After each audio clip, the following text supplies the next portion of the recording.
इस प्रकार से माता भगवती पराम्बरा जगत जननी महामाया और भोलेनाथ जी के विवाह के पश्चात उनके विवाह आदि का वर्णन यहाँ पर किया गया है।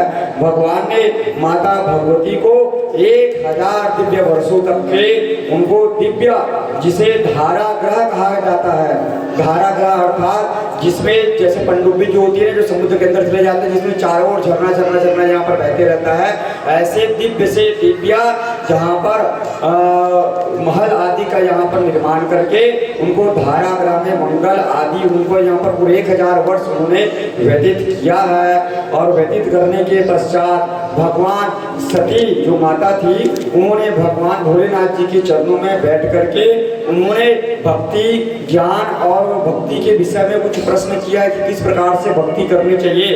भक्ति ज्ञानेन भेदेव हितकर्मं सर्वदा सुखं च विज्ञानं न भवेत् वेद साध्य भक्ति विरोधनं च। भक्ति विरोध और ज्ञान की प्राप्ति कैसे होगी? मनुष्य के कल्याणार्थ के लिए भक्ति किस प्रकार से करनी चाहिए, कौन कौन प्रकार की भक्ति होती है। मैं सदा भक्त के अधीन रहती हूँ। भगवान भोलेनाथ जी बोल रहे हैं कि हे भोले बाबा, आप सदा अपने भक्तों के अधीन रहते हो, लेकिन वह भक्ति आपको किस प्रकार से प्राप्त होगी उसके बारे में थोड़ा आप हमें यहाँ पर प्रकाश डालिएगा।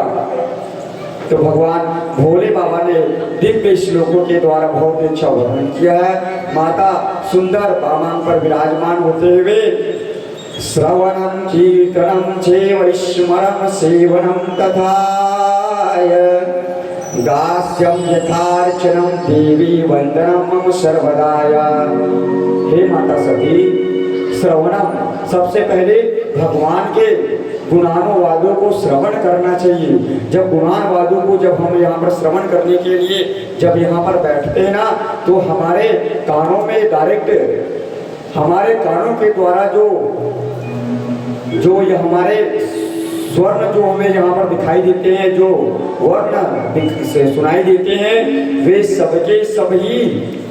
सबकी सभी हमारे हृदय में जाकर सीधे हमारे वक्षस्थल पर ही वे निवास करते हैं। इसलिए भगवान के गुणों का वर्णन सुनना चाहिए, भगवान की सत्संग सुननी चाहिए।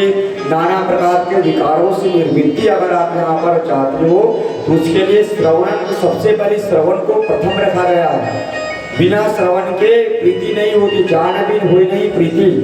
जब तक हम भगवान भोलेनाथ जी के बारे में नहीं जानेंगे, समझेंगे नहीं, तब तक उसके विषय को समझ नहीं पाएंगे। और दूसरा है कीर्तनम, जब हम उनके गुणानुवादों को श्रवण करने के शिव शिव शिव शिव नाम अगर हम यहाँ पर सुनेंगे तो वही हमें कीर्तन के रूप में हमारे मुख से उपचारित होगा।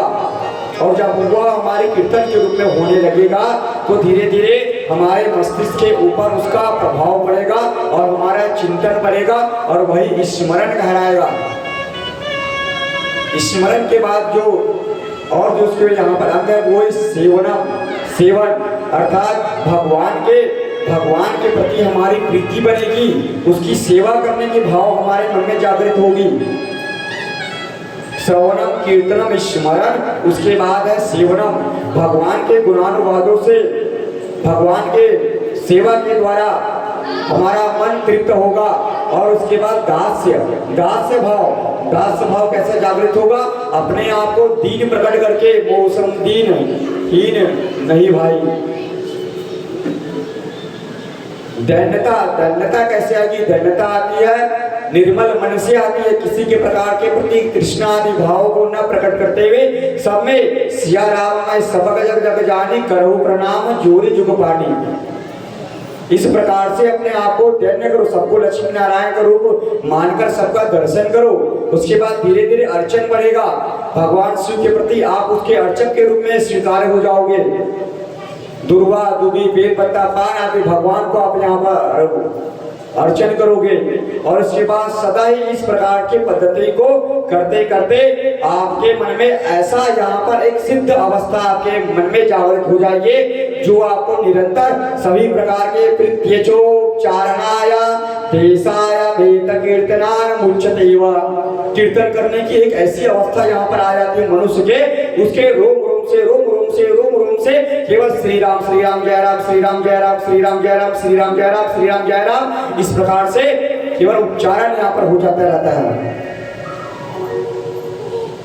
श्रवणम कीर्तनम चास्य स्मरणाय महतां गते वचा। इस प्रकार के गीता में भी श्लोकों का यहाँ पर वर्णन किया गया है।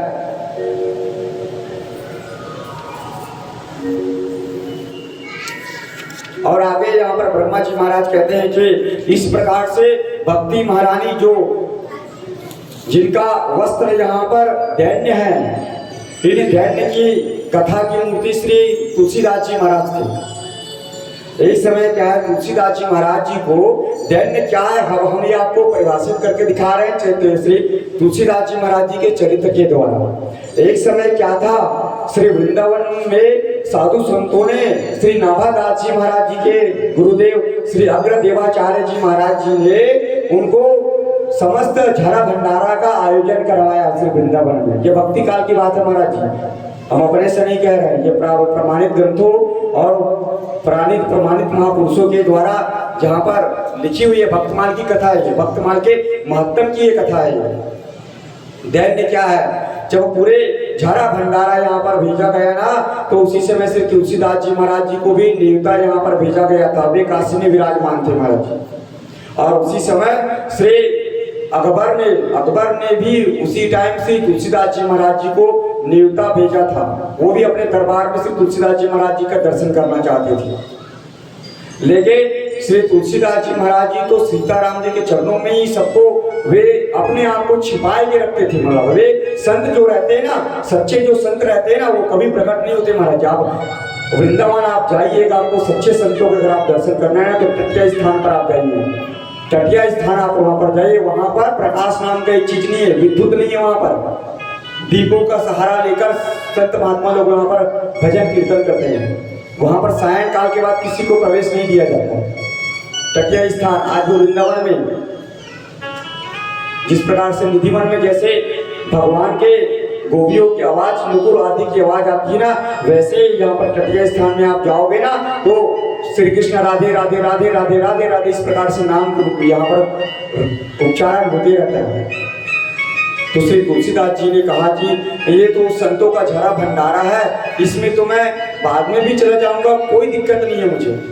लेकिन ये जो अकबर है, अकबर को अगर मैं दर्शन करने के लिए, उसको दर्शन देने के लिए अगर यहाँ पर मैं नहीं जाऊंगा तो अपने लाव लश्कर के साथ वो मेरे स्थान पर आएगा और इससे यहाँ पर निवास करने वाले, काशी में निवास करने वाले ब्राह्मणों को, साधु संतों को तकलीफ होगा।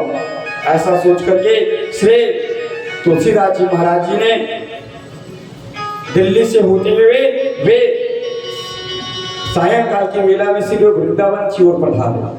वृंदावन की ओर जब वहां पर वे पधारे ना श्री तुलसीदास जी महाराज ना, तो नाभादास जी महाराज ने छप्पन जो पूरे वृंदावन का झरा भंडारा यहाँ पर किया था, भोग किया था, उसका अंतिम झरा भंडारा होने वाला था। मतलब अंतिम पद यहाँ पर उठने वाली थी। पूरे सभी लोग पूरे वृंदावन के साधु संत 84 करोड़ पूरे भोजन भंडारा यहाँ पर कर चुके थे ना। तो अंतिम जो पंक्ति जब यहाँ पर बची थी तो सबसे अंतिम छोर में श्री तुलसीदास जी महाराज बिल्कुल एक साधारण से इतने सामान्य वस्त्र आदि फटे पुराने आदि को कोपिन को धारण करके श्री तुलसीदास जी महाराज पधारे महाराज द्वार पर। जो परोसने वाला जो होता है ना, जो रसोईया जो होता है, क्योंकि वह हमेशा अग्नि के पास में रहता है और अग्नि का गुण तो रसोइयों में आ गई होगा। आप ही लोगों में देखोगे जब आप लोग खाना पकाते रहते हो, बच्चे पानी मांगते तो कैसे आप लोग भड़क जाते हो, अरे मैं खाना बनावा कि मैं थोड़ा पानी पियो, लेकिन पानी तो नहीं पी सकते हैं। ये किसका प्रभाव है? यही होता है ना। आप लोग ये बोलते हो ना, जब पति देवता आ जाते तो बोलते एक कहीं काय आदमी है जीते तो खाना बना के में तो एक लोटा पानी नहीं पी सकते। ये किसका प्रभाव है?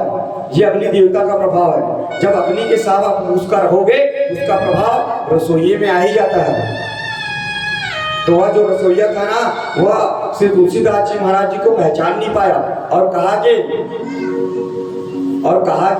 हे बाबा, तुमको अभी न्योता मिला है, आज जब पूरी पंगता यहाँ पर उठने लगी है और तुम्हारा पत्तल कहाँ है, पत्तल कहाँ है, पत्तल कहाँ है कहके वो उसको चिल्लाने लगे महाराज। चलो कोई बात नहीं, साधु संत महात्मा हो, आओ विराजो महाराज, आओ विराजो महाराज, ऐसे करके श्री तुलसीदास जी महाराज जी अंतिम छोर में बैठे महाराज जी। उनके पास पत्थर नहीं था तो उस रसोइये ने उनको सकोरा जो आता है ना मिट्टी का जो सकोरा, जिसको हम लोग नांदी कहते हैं, पहले लोग मिट्टी के पदार्थों में भोजन किया करते थे, बर्ज रज है वो, तो उस पदार्थ में भोजन किया करते थे, उनको सकोरा यहाँ पर दिया गया महाराज। और उनको बढ़िया भगवान से बाके बिहारी जी को भोग लगा करके बढ़िया नैवेद्य तैयार किया गया था भैया, खीर पूरी आदि यहाँ पर नैवेद्य बनाया गया था महाराज जी। उनको उस चकोरों में जहाँ पर दिया गया, उनको तो हलवा पूरी आदि तो उस चकोरे में यहाँ पर दे दिया महाराज जी, लेकिन उस खीर के लिए, खीर को तो थोड़ा सा कट्टा टाइप का चेहरा, तो उसके लिए खीर के लिए यहाँ पर कुछ नहीं था महाराज जी। खीर के लिए जब कुछ नहीं था ना, तो उसने कहा, रसोइये ने कहा खीर किसमें दूं मैं आपको, तो तुलसीदास जी महाराज की धन्यता आप यहाँ पर लीजिए। तुलसीदास जी महाराज ने क्या किया, वहीं पर जहां पर बैठे श्री तुलसीदास जी महाराज जी ना, तो वहीं पर किसे संत महात्मा की पन्ही यहाँ पर विराजमान थे। उस श्री तुलसीदास जी महाराज ने उस पन्ही को पकड़ के कहा कि आप इस पन्ही में मुझे आप खीर दीजिए महाराज। वो भड़क गया रसोईया, अरे तुम क्या बात करते हो, ये पन्ही है जूती है, इसके ऊपर कौन खीर लेता है। तब तुलसीदास जी महाराज जी के इस दैन्य भाव को सब संतों का चुमारा हो गया, यहाँ पर भीड़ हो गया, क्या हुआ क्या हो गया। तो नाभादास जी महाराज श्री तुलसीदास जी महाराज के गुरु भाई श्री रामानंदाचार्य जी माँ के शिष्य श्री नाभादास जी महाराज भक्त माल के प्रणेता है, उन्होंने दौड़ते आए और उन्होंने श्री तुलसीदास जी महाराज जी को पहचान लिया और कहा कि ये तो श्री तुलसीदास जी महाराज जिन्होंने मुझे अपने स्वप्न में प्रत्यक्ष अपना यहाँ पर दर्शन दिया था, और वही भक्तमाल के सुमेरो श्री तुलसीदास जी महाराज जी हैं। तुलसीदास जी महाराज जी ने कहा कि अरे जिनके मुखन से धोखे से निकसत जिनके मुखन से धोखे से निकसत तिनके पद के पाहने मेरे तन की चाह। श्री तुलसीदास जी महाराज कहते हैं, हे नाभादास जी महाराज, ये संत भगवान, अरे वह संत यहाँ पर धन्य है जिसके मुख से एक बार सीताराम सीताराम राधे श्याम का यहाँ पर नाम निकल जाता है, वे संत यहाँ पर धन्य है। अरे मैं तो ये चाहता हूँ कि मेरे तन की जो चमड़ी है ना, मैं उसका पनी बना करके उन संतों को उनके चरणों में उनको लगाऊं, मैं उनको पादुका के रूप में उनके दूं। यह है भगवान श्री तुलसीदास जी महाराज की धन्यता। तो यह धन्यता कैसे प्राप्त होती है, यह धन्यता संतों के कृपा से, साधु संतों के मध्य विराजमान होकर के कथा का बार बार श्रवण करने से प्राप्त होती है। एक बार कथा सुन लो और भूल गो, ऐसा नहीं, बार बार आप उस चीज को यहाँ पर करो। हमारे गुजरात में कहावत है महाराज, एक नई बहू आई तो उसकी सास ने उसको काम में लगा दिया, और क्या कहा, अरे बहुरिया सास ले अब चक्की छोड़ अब जात ले। इस कहावत का मतलब क्या है, चक्की छोड़, अरे बहुरिया तू कब तक यहाँ पर चक्की पीसेगी, जब से तू आई है केवल एक ही कार्य को यहाँ पर करते जा रही है, केवल चक्की पीस रही है। अब तो यहाँ पर जा और वहां पर जात ले, किसी दूसरे कार्य को करता। अर्थात जैसे कि अगर आपका भर जाता है तो रामचरितमानस का आप यहाँ पर पठन कर रहे हो, तो मन आपका अगर भर जाता है तो आप दूसरे ग्रंथ को यहाँ पर उठा कर पढ़ लीजिए, तो भगवान को किसी कीर्तन सुनाने लग दीजिए। अर्थात आप अपने मन को इतना यहाँ पर भगवान जी के चरणों में अर्पण कर दीजिए कि मैं एक काम छुटा लेता, मैं दूसरा काम यहाँ पर तुरंत यहाँ पर कर लूँ। इसीलिए तो आप देखोगे ना, आप तुरंत यहाँ पर झाड़ू लगाने लग जाते हो, उसी समय फिर बर्तन मारने भी लग जाते। क्यों? क्योंकि आपका मन के उस घर के गृह के कार्य में लगा हुआ है। उसी प्रकार से आप अपने मन को श्री सीताराम जी के, श्री हनुमान जी के, श्री महादेव जी के चरणों में आप उस मन को यहाँ पर लगाइए, तभी आपका यहाँ पर उद्धार यहाँ पर होगा। प्रेम से शंकर पार्वती भगवान की जय। आगे श्री ब्रह्मा जी महाराज यहाँ पर कहते हैं कि इस प्रकार से माता भगवती को भक्ति मार्ग का ज्ञान दे करके वे उनके भाव को, उनको अच्छी यहाँ पर कथा उनको यहाँ पर श्रवण कराने लगे। तो एक समय क्या है, जहाँ पर बहुत ही अच्छा यहाँ पर घटित हुई। एक समय भगवान श्री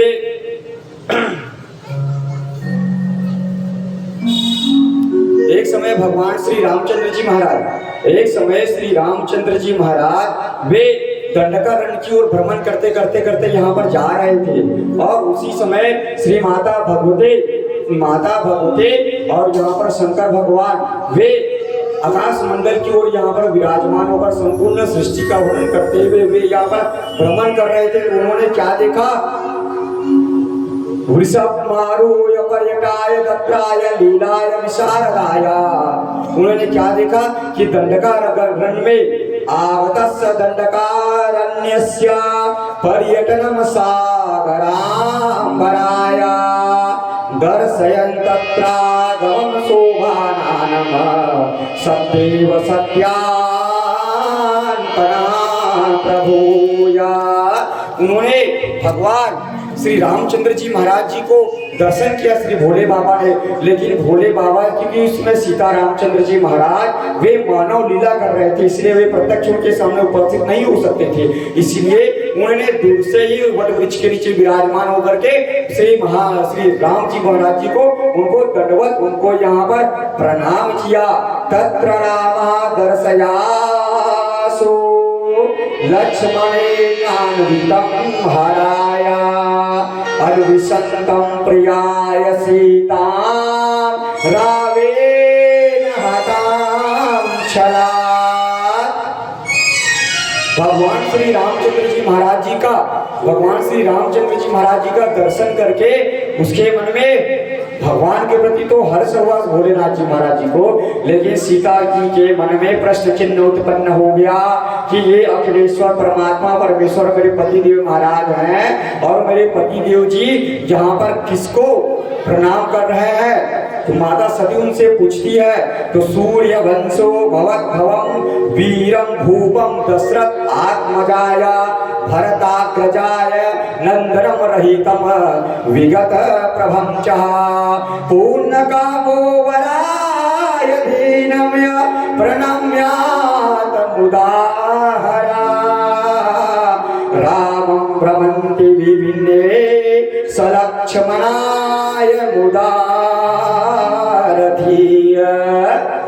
ये पूर्ण ब्रह्म परमात्मा भगवान श्री रामचंद्र जी महाराज है। भगवान भोलेनाथ कह रहे सती से यह दशरथ नंदन है ये मानव रूप धारण करके वे माता सती को दैत्य रावण ने हर लिया है, उसको वे यहाँ पर ढूंढने के लिए वे वन वन पर यहाँ पर भटक रहे हैं। इस प्रकार से श्री सती के जब उन्होंने बताया तो उसके मन में उनको विमोह हो गया कि एक ही परमात्मा कैसे यहाँ पर एक मानव की योनि में उत्पन्न होके सामान्य रूप से वे यहाँ पर प्रकट हो रहे हैं और भगवान इसको यहाँ पर भगवान कर रहे हैं। श्री शिव जी महाराज इसको यहाँ पर भगवान कह रहे हैं। क्या कैसे यहाँ पर संभव हो सकता है? यह कैसे हो सकता है? तब श्री माता सती जी ने भगवान भोलेनाथ जी से कहा कि हे परमेश्वर परम विष्णु परमात्मा, यह कैसे यहाँ पर हो सकता है कि एक ही तत्व दो रूपों में कैसे यहाँ पर प्रकट हो सकते हैं? का विमोय पुरुषो वनाथाय विहाय व्याकुलाय कृतीय विचरतो वने क्लिष्टो दीनो वीरो यधनो धराय।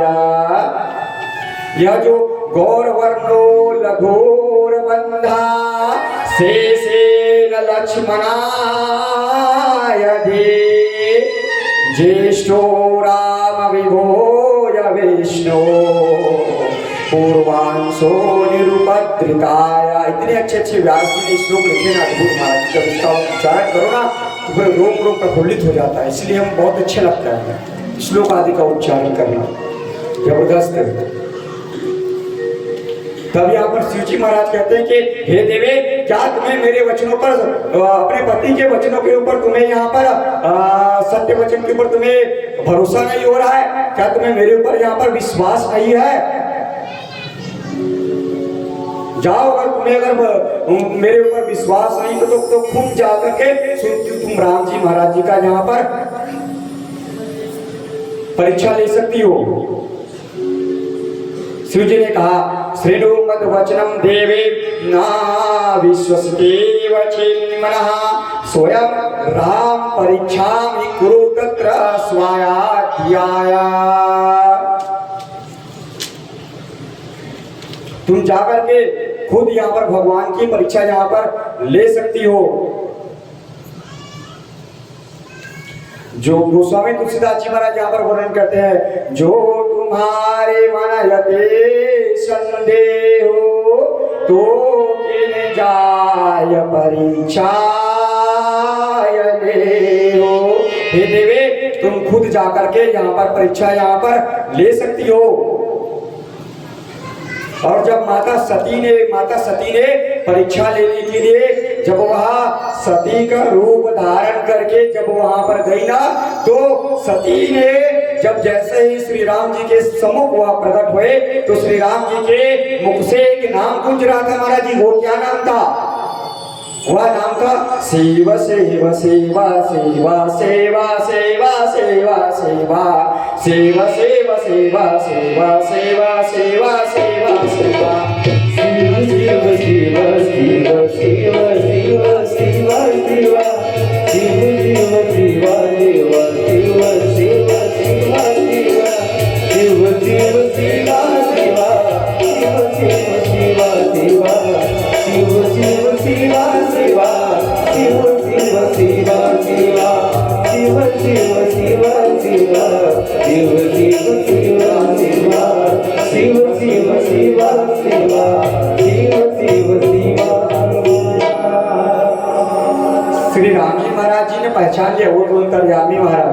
श्री सुजी महाराज वर्णन करते हैं, सीता रूपां सते दृष्टवा जपन्नाम शिवेति च वीर्यस्य तत् प्रविज्ञाया नत्वायवचद रघोध्वजा।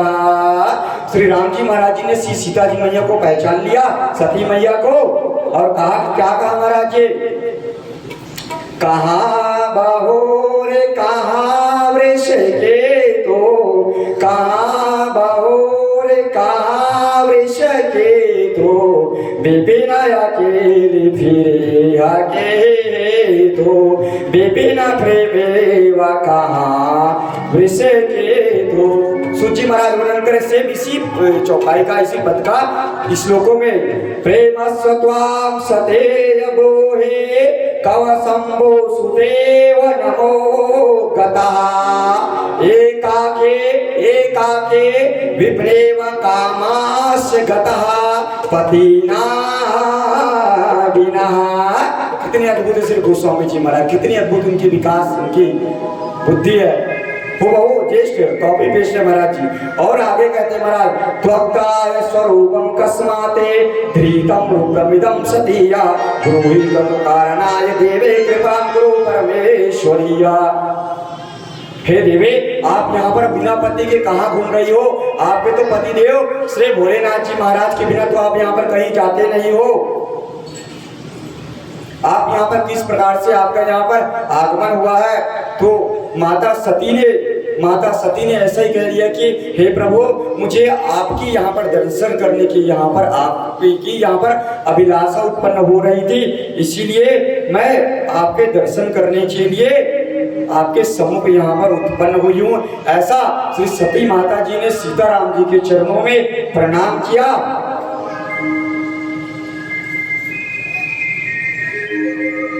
और भगवान सती, हम आपको एक ऐसी कथा श्रवण कराने जा रहे हैं जिसको आप लोगों ने कभी नहीं सुना होगा महाराज। यह शिव महापुराण की कथा है। प्रायः लोग इस प्रकार की कथा को नहीं कहते हैं, शॉर्टकट में सता कथा कह देते हैं और चले जाते हैं। आप लोगों ने इस कथा को पहले यहाँ पर कभी नहीं सुना होगा।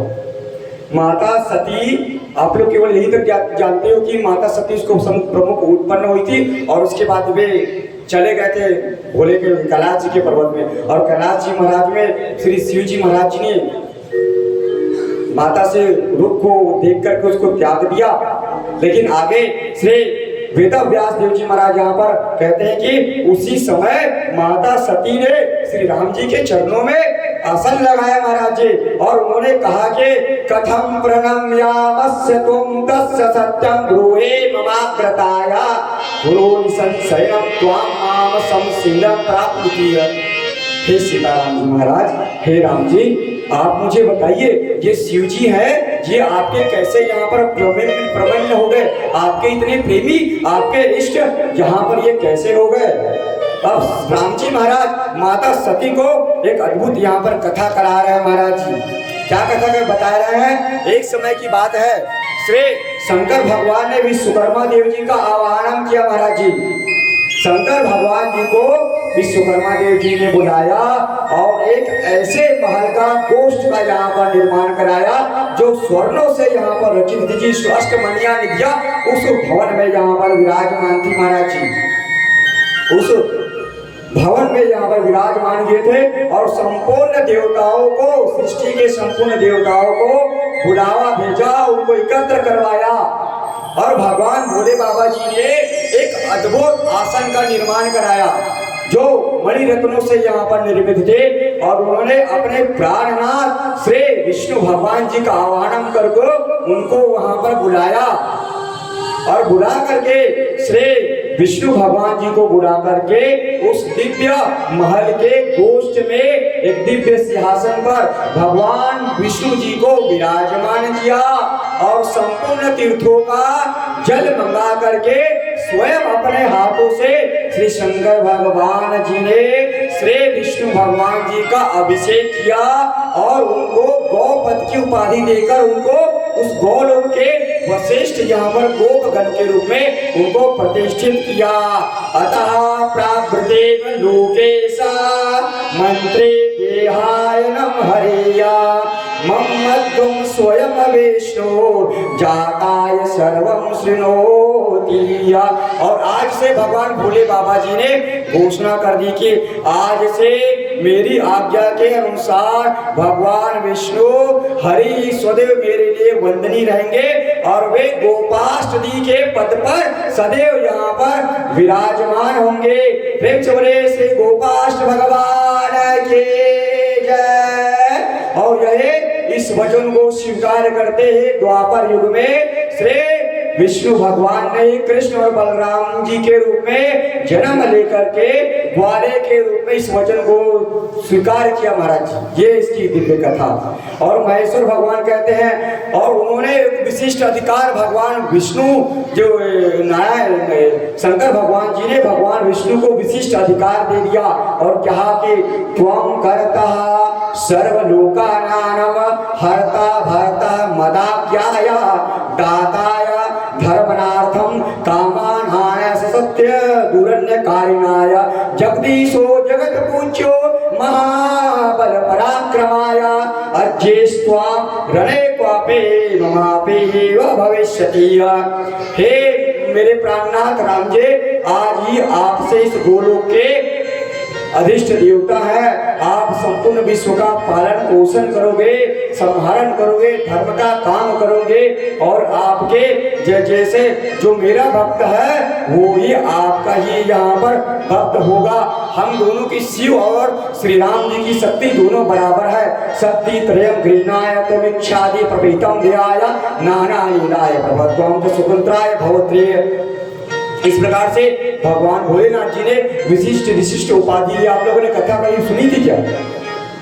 कभी सुने तो कोई हाथ उठा के बता सकता है कि भगवान भोले बाबा जी ने ही जो गोलोक जो धाम है ना भगवान ठाकुर जी का, वो गोलोक जो धाम है ना वे भगवान से शिव जी का गोष्ठ का स्थान है, उसे उन्होंने श्री विष्णु भगवान जी को प्रदान किया है। और उसके अधिष्ठाता देव श्री ठाकुर देव जी महाराज ये परम दयालुता से भोलेनाथ जी महाराज जी की। और कहा है कि मम लोके तवेदम वेवा स्थानम च परमम मिदम गौलेकम इति विख्यातम भविष्यति मनोज्वलम। इस लोक में आपका यह परम वैभवशाली और अत्यंत उज्जवल स्थान गौलोक के नाम से पूरे विश्व में विख्यात होगा। और आज से आप यहाँ पर गोपगण की उपाधि के रूप में जहाँ पर विराजमान हो जाएंगे। प्रेम से बोले श्री शिवाय नमस्तुभ्यं श्री शंकराय नमो नमः। अब राम जी के सती माता से कह रहे हैं, इसीलिए वे मेरे परम इष्ट है, इसीलिए मैं अपने शिव शिव शिव शिव का जहां पर उपचारण कर रहा था उन्हीं का मैं स्मरण करते रहता हूँ। और कहते हैं महाराज जी, इदानीं स चतुर्धात्राय अवतारा संगराज्ञाय रामो हम तत्र भरतो लक्ष्मण सत्रेता। मैं इस सामान्य मानव के रूप में राम लक्ष्मण सीता जानकी के चार राम लक्ष्मण भरत और शत्रुघ्न के रूप में दशरथ नंदन जी के घर में हमने अवतार लिया है। और हम लीला वर्णन करते हुए अपनी मानव जीवन के इन कष्टों को भोग रहे हैं। ऐसा श्री राम जी महाराज ने माता सती को दिव्य यहाँ पर कथा यहाँ पर सुनाया। और अब यहाँ पर आगे कहते हैं कि महाराज श्रुत्वाय शिव वचनो नाहं किमन्याभि प्रणान्वितः। शिव ने भगवान शिव ने कहा कि जो भगवान शिव का उपासक होगा, इसी बात को जो हमने और दोबारा कह चुके, इसी बात को फिर से रिपीट किया गया महाराज जी, जो भगवान शिव का उपासक होगा उसको भगवान नारायण के प्रति श्रद्धा रखनी चाहिए। और जो नारायण का यहाँ पर उपासक है उसको भी यहाँ पर भगवान के प्रति यहाँ पर श्रद्धा यहाँ पर रखनी चाहिए। दोनों बराबर ही है महाराज जी। और इस प्रकार से माता सती अपने भगवान भोलेनाथ जी के वो यहाँ पर अपने उसके महल की ओर यहाँ पर कैलाश पर्वत की ओर वहां पर गई। और भगवान भोलेनाथ जी ने उनसे पूछा कि हे देवी, आप भगवान जी का यहाँ पर दर्शन करने के लिए आप यहाँ पर गए थे, तो क्या हुआ, क्या हुआ है? तो उन्होंने कहा कि हे भोलेनाथ जी, मैंने कुछ नहीं किया है, बस मैं तो भगवान शिव के दर्शन कर राम जी के दर्शन करने के लिए यहाँ पर गई थी। ऐसा करके भगवान शिव ने जब ध्यान लगाकर यहाँ पर देखा तो क्या देखा, श्रुत्वाय शिव वचनो ये नाहं किमपि प्रणान्वितः। भगवान ने जब उन्होंने देखा तो माता ने सती का रूप धारण कर लिया था। माता सती ने सीता का रूप धारण कर लिया था। जब यह भगवान शिव को यहाँ पर ज्ञात हुआ तो भगवान को उन्होंने जो वचन दिया था, माता सती दक्ष ने कहा था कि जब मेरे पति को यहाँ पर अपराध हो जाएगा तब मैं तुम्हारा शरीर आदि को यहाँ पर त्याग दूंगी। ऐसा विचार करके भगवान शंभो भूतभावन वे माता के त्याग करके वे उन्हें नाना प्रकार के उनको मनों को आह्लादित करने के लिए नाना प्रकार की कथाएं उनको यहाँ पर सुनाते गए। और सुनाते सुनाते भगवान भोले बाबा जहाँ पर 84,000 वर्षों तक वे तपस्थली में वे समाधि में चले गए महाराज, 84,000 वर्षों तक। और समाधि में जब वहाँ पर वे जगे तब उन्होंने क्या देखा कि माता पार्वती माता यहाँ पर सती वहीं पर विराजमान है और वे अपने सखियों के साथ यहाँ पर क्रीड़ा कर रही है। और वो सखियों के साथ यहाँ पर क्रीड़ा कर रही है तो उन्होंने क्या देखा कि आकाश मार्ग में बहुत सारे देवता लोग, उसके जो देवता लोग अपनी अपनी पत्नियों के साथ अपने अपने विमानों पर यहाँ पर बैठ करके वे आकाश मार्ग से जा रहे थे। और जाते जाते उन्होंने माँ भगवती की सीता की ओर उनको माता को खिलाने के लिए या सभी माताओं में या कॉमन सा एक रहता है, जब वो कहीं अपने मायके वायके या कहीं पर वहाँ पर जाती रहती है ना तो प्रायः अपने पड़ोसियों को एक बार टाटा बाय अवश्य कर देती है।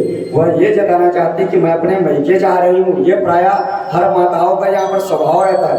भले वो घर में अपने पति देवता से को नहीं बताएगी कि मैं फलानी जगह जाता हूँ, लेकिन अपने पड़ोसी जरूर बताएगी फलाने में जाता हूँ मैके इसकी।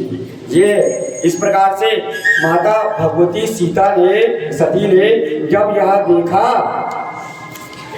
जब यह देखा तो उसके मन में बड़ा यहाँ पर दुख हुआ। उन्होंने उन सखियों ने बता दिया कि श्री दक्ष जी महाराज उनकी जो यहाँ पर पिताजी है उन्होंने एक यहाँ पर यज्ञ का यहाँ पर आयोजन यहाँ पर किया है। उस यज्ञ में सभी देवता यहाँ पर पधारे हैं, लेकिन भगवान भूत बावन भोलेनाथ को यहाँ पर नहीं बुलाया गया है। ऐसा जब उन्होंने माता सखी को यह पता चला तो उसके मन में बहुत दुख हुआ क्या था, एक समय क्या था, प्रयागराज में श्री ब्रह्मा जी महाराज जी ने उसको दक्ष प्रजापति पद पर स्थापित किया, दक्ष को, और उसी प्रयागराज की धरा पर यज्ञ का आह्वान किया गया था। और उस यज्ञ में श्री भगवान भोले बाबा भी यहाँ पर विराजमान थे। लेकिन दक्ष अपने पद को प्राप्त करते हुए अहंकारवश उन्होंने भगवान भोलेनाथ जी का उपहास कर दिया। एते सर्वे वचः सुरासुरा वृषं नमन्ति मां विप्रस्य तथा स्वाय कथम हामो दुजनाय। आप लोग ध्यान से सुनिए, दक्ष क्या कह रहे हैं भगवान शिव के बारे में। अरे ये इतने श्रेष्ठ जहाँ पर ब्राह्मण देवता जहाँ पर विराजमान है, तो ये भूत भवन भोले बाबा की यहाँ पर उपस्थिति का क्या महत्व है। ये तो शमशान के निवासी हैं, इसके आने से तो अमंगल ही है, वो अमंगलहारी है वो। इसको यहाँ पर कौन बुलाया है, ऐसा उसको हमारा अहंकार हो गया। पद को प्राप्त करते ही उसको यहाँ पर अहंकार हो गया। इस रुद्र को यज्ञ में बहिष्कृत करता हूँ और चारों वर्णों से बाहर करके संसार में निवास करने वाले उस घोर अघोरी बाबा को यहाँ से खदेड़ दो। ऐसा दुर्वचन को यहाँ पर जब कहा ना दक्ष ने, तो नंदीश्वर देव जी महाराज उनका माथा खनका और उन्होंने कहा, रे रे संत महामूढ़ाय दक्षं दुष्ट मते तवाया। अरे मूर्ख दुष्ट दक्ष, तेरे ये हिम्मत है कि तू भोलेनाथ जी महाराज जी को अपमान कर रहा है, जो यज्ञों के नारायण है। बिना यज्ञ के भगवान शिव के द्वारा बिना कोई यज्ञ सफल नहीं होता है। वो यज्ञ के प्रधान देवता के रूप में विराजमान होते हैं। नंदीश्वर ने दक्ष को महाराज खूब पुकारा है, लेकिन दक्ष की होनी को कौन रोक सकता है। यूयम सर्वे रुद्रागणा वेद परिहाय भवन्तु वेव। तुम सब लोग चले जाओ, ऐसा करके उस दक्ष ने भगवान शिव का यहाँ पर अपमानित किया था। लेकिन श्री भोले बाबा जी के मन में ऐसा कोई प्रतिकूल प्रभाव नहीं था। वे तो भूत भवन भगवान है, उन्होंने दक्ष को ऐसा कुछ नहीं कहा और वे उस स्थान से यहाँ पर चले गए। तब से दक्ष यहाँ पर भगवान भोलेनाथ के प्रति बहुत ही उपहार यहाँ पर करने लगा और उपहास यहाँ पर करने लगा। तो एक दिन क्या हुआ, जैसे ही माता सती ने भोलेनाथ जी से प्रार्थना की कि मेरी सब यहाँ पर सखिया जो है वे मेरे पिता के यज्ञ में यहाँ पर जा रही है, हे प्रभु, तो क्यों ना मुझे भी यहाँ पर जाना चाहिए। ऐसा करके उन माता सती ने भोलेनाथ जी के चरणों में यहाँ पर प्रार्थना की और माता सती ने भोलेनाथ जी से विनती करते हुए उससे बार बार कहा कि हे भोलेनाथ, वे आपके यहाँ पर ससुर जी हैं और अपनी माता और यहाँ पर अपने भाइयों के घर में तो बिना बुलाए भी यहाँ पर जाना चाहिए। ऐसा जहाँ पर माता सती यहाँ पर कह रही है, लेकिन भोले बाबा इसके यहाँ पर विपरीत ही यहाँ पर बोल रहे माता जी। वे कह रहे हैं बिना आमंत्रण के अपने इष्ट प्रेमी के घर भी यहाँ पर नहीं जाना चाहिए। माता अनाहुतस्य वेव देवी गच्छन्ते परम मंदिरम अवामानं प्राप्नुवन्ते मरणात् तथैव तथाया। जो लोग बिना बुलाए दूसरे के घर में जाया करते हैं, सदैव उसका यहाँ पर अनादर यहाँ पर होता है। और अनादर सबसे ज्यादा, अगर हमारा दुश्मन कोई अगर हमारा अनादर कर लेता है ना महाराज जी, तो इतना कष्ट नहीं होता है। लेकिन जो हमारा अति प्रिय है, अपनापन है, अपना है, अगर वो व्यक्ति अगर थोड़ा सा कटु वचन बोल देता है ना, तो सबसे ज्यादा विष के समान वह कटु वचन हमें चुभता है। इसलिए भगवान भोले बाबा कह रहे हैं कि मनुष्यों को अपने शत्रु के बाण से इतनी घायल नहीं होती है जितने अपने इष्ट मित्रों के वाक्यों के द्वारा यहाँ पर घायल होती है।